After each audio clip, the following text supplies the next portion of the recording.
about to add a whole paragraph to your booking site about, oh, don't come in here with your shoes untied and going to the bathroom 50 million times and looking in the mirror 50 million times. I have been a hairstylist since 2018, and here are some tips that I wish I knew before I became a full-time hairstylist. And make sure you watch all the way to the end for the most important tip. If you're new here, hello, I am Christiana Faith. Starting your career as a hairstylist is more than just doing hair. The first thing that I really think you should pay attention to is working on your customer service skills and your time management.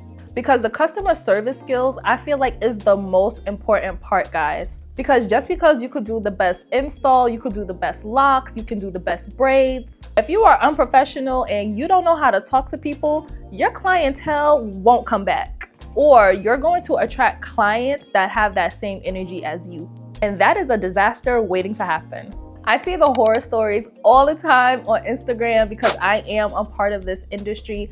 And so many things that I see up and coming stylists struggling with is communicating with their customers and their clients. They're communicating out of anger and frustration. And trust me, I get it. I've had moments where I'm just like, why is this customer or client treating me like this? Why are they talking to me like this? But what I never did was match their energy. I was quick to give a refund, I was quick to cancel, or I was just quick to say, I'm sorry, I can't service you.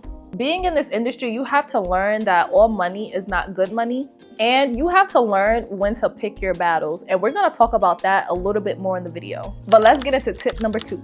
This is a huge tip, you guys, because we are on social media now marketing to our clients. That's how most of us get our clientele. But right now, Instagram, TikTok, and even YouTube, our clients are watching us on these apps. So you have to be careful with how you present yourself on social media. Be mindful of the posts that you are sharing on your business page. Do not post the client horror stories. Keep it for your group chat. Because your ideal clientele that you want to attract, they're going to see that and they're going to be like, oh no, this girl is messy. I don't want to go to her. And I know the frustration of having a client that just like does you wrong. They just stab you in the heart. I have been there, but guys, do not post it to your stories at all. And as far as your salon space, if you're working from home, please make sure that the space is nice and clean. I actually don't see anything wrong with working from home once you get started, because fortunately, that's what most of us kind of have to do because we don't have a whole bunch of money to actually allow us to work in a salon. And working from home is a good way to actually start to build your clientele. I did it myself. But one thing I will say is just make sure whatever space that you're using in your home is clean and is sanitized.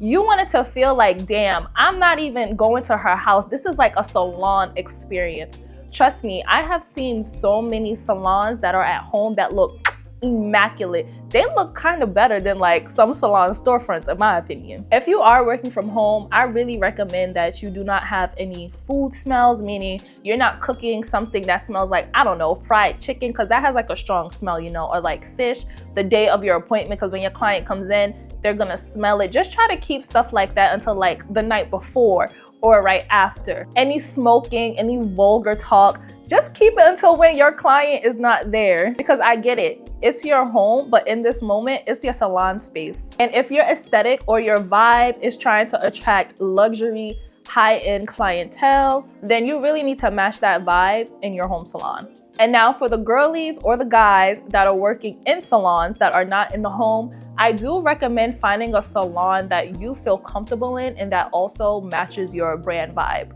Quick story about me, I did start off working at home and then I transitioned into working into salon spaces.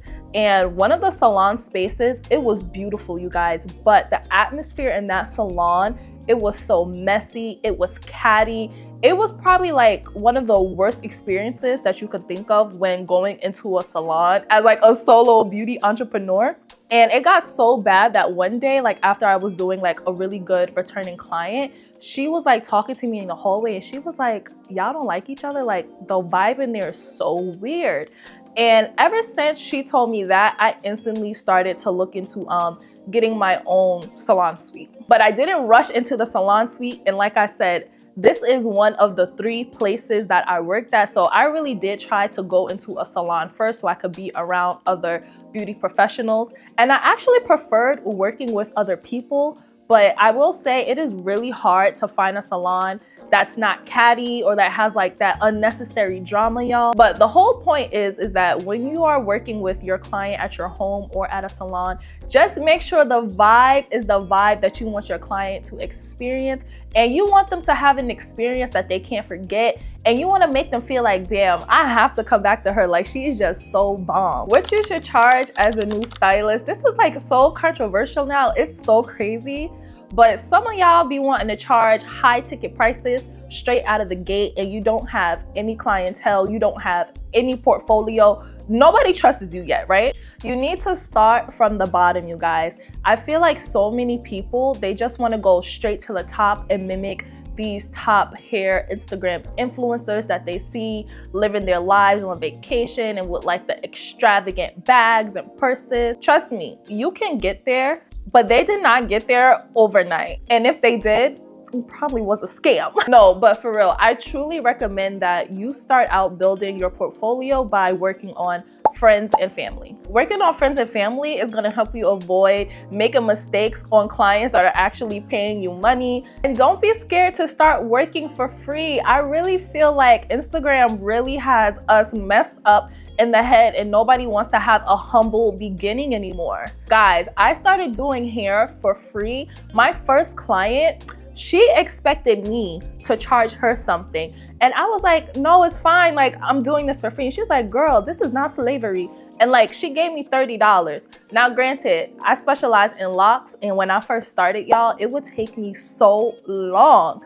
Now it takes me like 7 to 8 hours to do like a really small set. And that kind of ages me, y'all, a little bit, because unlimited Metro cards right now in New York City are damn near $34. And while I was charging $30 per head and working these crazy hours, obviously I was not making any money. I was not making any profit from that. But what I was doing was improving my skill. And some of those clients that I tried and tested on in the beginning, they actually became long-term clients. I was doing lock installs that took me 12 plus hours, and I was only charging $30 because I was like, you know what? $30 is good enough for me to get an unlimited Metro card. And once you get to a point where you want to start charging for your prices, just make sure it's super fair and you're just not charging to be greedy. But I really want you to take advantage of being a beginner in this field, because this is the time where you can practice a lot. And once you practice so much, you're gonna get to a point where you're an expert at what you do, and then you can start charging those premium prices, because now you can say, listen, I'm not practicing anymore, I know what I'm doing. And you also have the clientele. Now, this is also another hot topic. Should you get your license? Should you not get your license? I definitely recommend getting your license if it's required by your state. I live in New York State, obviously, and it is required for all hairstylists to have a license. So whether you're going to school for cosmetology or natural hair or being a barber, you have to have a license to touch anybody's head. Now, in the beginning, if you don't go and get your license straight out the gate, I also think that's totally fine. But if you do plan on being in this industry for the long run, you really want to make sure that you get your license. 1 is to protect yourself, and 2, it just lets your clientele know that you're actually serious about your business. Now, what I will say is that having your license, it doesn't mean that you're gonna learn all of the trendy techniques that we see on Instagram. You will still have to take classes or courses by other people that you see online to learn a new technique or to improve your technique.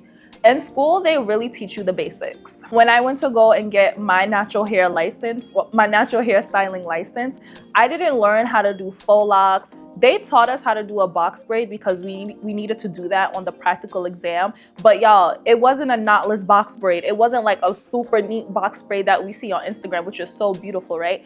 They just teach you enough to actually do the box braid properly, how you should hold the hair on the client's head, the sanitation, and the science of hair, basically. Let me know down below if you guys would like a video on my journey of getting my natural hair license in New York State, because boy, oh boy, it was a crazy one. And if I didn't make it clear enough, I'm not saying that you have to rush straight out of the gate to get your license, but definitely make it a priority if you plan on doing this full-time or even part-time. Just make sure you follow your state guidelines, because y'all, you do not want the state to come after you. I've seen it. You don't want it to happen to you. Now let's get into policies and booking fees. Now this one is a real touchy subject, and it low-key be making the girls want to tussle. If you want to require a deposit, you can do that. If you want to have policies in place for your business, you can do that. But just make sure that your policies are clear and fair for your clients. Have integrity, y'all. If you are going to require a deposit, make sure that deposit is refundable if you mess up, if you don't show up for your appointment, or if you inconvenience a client. It should never be, oh, it's not refundable. Even if I mess up, you don't get your money back. And if you do want to require a deposit, it should also go towards the balance of the service. I see deposits that are not going towards the service, and I'm just like, so where's this money going to? Am I just paying you just to pay you? Like, what? If the service is $100 and the deposit is $50, the remaining balance should be $50. Now, if you don't want to do it that way, child, I don't know what to tell you, but it don't look right. That's all I'm saying. It don't look right. And your cancellation policies, if you want to create that is totally fine. I am all for having boundaries and policies in your business because it's needed. You don't want people to just like walk all over you and not know what to do, right? But it shouldn't feel like they're going to the White House and they have to go through multiple security clearances, child. It's a hair appointment. So just remember, when creating your policies, just be fair and have integrity. Don't create policies out of anger because one customer did something to you. Now you're about to add a whole paragraph to your booking site about, oh, don't come in here with your shoes untied and going to the bathroom 50 million times and looking in the mirror 50 million times. You don't have to write all of that, y'all. Keep the craziness out of your booking sites and off your page. I just recommend having a standard policy for cancellation and rescheduling that's fair for the client and it's fair to you. Meaning, if you have a late policy that says if after 10 minutes you're charged, I don't know, $2, it should be the same for you. You should be taking money off of that client's ticket if you are running late or if you are rescheduling and you're charging them for those same things. Like I said before, when you get started, you are going to touch a lot of money. And if you're good, it's fast money, especially if you're doing braids or locks. You can easily charge $100 or $200 per client and you can make about like $400 a day, right? That's a lot of money to touch as a novice. But I actually do not recommend taking multiple clients in one day, especially if your services are over 4 hours, guys. You have to remember, if you are going to be in this industry for a long time, it is physically demanding. Y'all, I am 26 years old and there are certain parts of my body that aches and that cracks, and I'm like, I don't think that's normal. If you're in this for the long run, slow and steady wins the race when it comes to scaling your business and retaining clientele. Because once you get to that point where you're just taking people in and out, in and out, in and out, you know what's gonna happen? You're going to make mistakes because you are overworking yourself. You're not prioritizing self-care. You might be overbooking. The quality of your work is probably not that good because you're tired. So now you just braiding or twisting in any old way, just trying to get that person out the chair to get the next person in. Please, please, please, just remember to take your time and not to rush your growth. Because you're probably thinking, oh, I'm making so much money. But if you're making mistakes on customers' heads, you overbooking, you know what you gotta do? You have to do refunds. You have to give money back. So now you just wasted 12 plus hours and now you have to do a whole refund because you made a mistake. I've been there, you guys. And now every situation will be different, of course, and that's where you need to have a stylist that you can go to when you're in these sticky situations so you can get advice from them. Starting out as a hairstylist, unless you are one of those anomalies, you are not going to make a lot of money straight out the gate.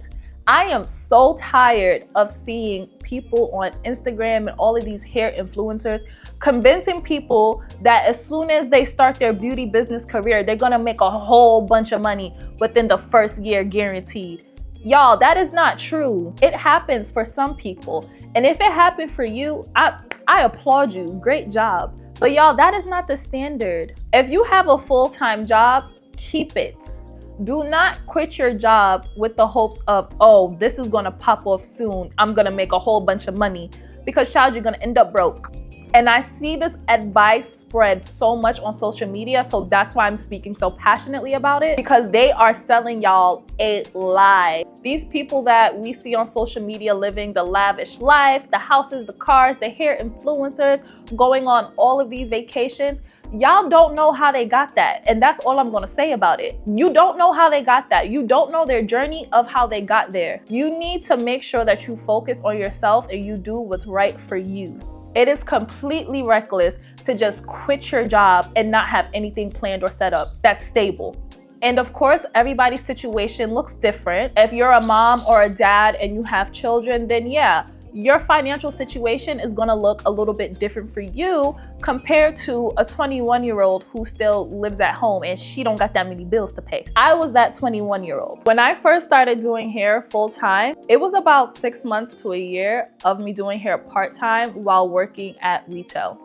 I said at retail because I was about to say the job name and I'm like, nope, I'm not doing that. For me personally, that's pretty quick, and I don't think that's the standard to transitioning into your beauty career full-time. And even when I started to do it full-time, y'all, it hit me like a ton of bricks. There's no paid sick leave. There's no bereavement leave. There's no paid time off. You have to get insurance, child. There are just so many responsibilities that you have to take up once you do this full time, and it's your only source of income. And that's why I'm stressing the fact that you do not have to rush into doing this full time until you are able to fully support yourself. And let's not even get into the slow seasons, because I see on social media there's people that say, oh no, it's never slow for me. I'm just like, once again, if it's never slow for you, that's great, but that is not the standard. There are slow periods where your clientele, they're not coming back simply because it was Christmas or it's summer, Thanksgiving, the dreaded January. And those are times when you have to rely on other streams of income, because if you're not standing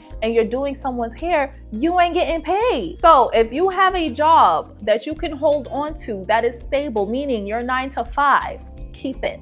And I'm sorry I just went on a whole tangent, y'all, but social media really has us skewed sometimes, and it really has us delusional. And I actually want more people on Instagram that are hairstylists to actually talk about this and be real. Let me know if you would like to see more videos on what apps I use to automate my salon business, or just salon content in general. And let's continue the conversation down below. I'll catch you guys in my next video. Bye, y'all.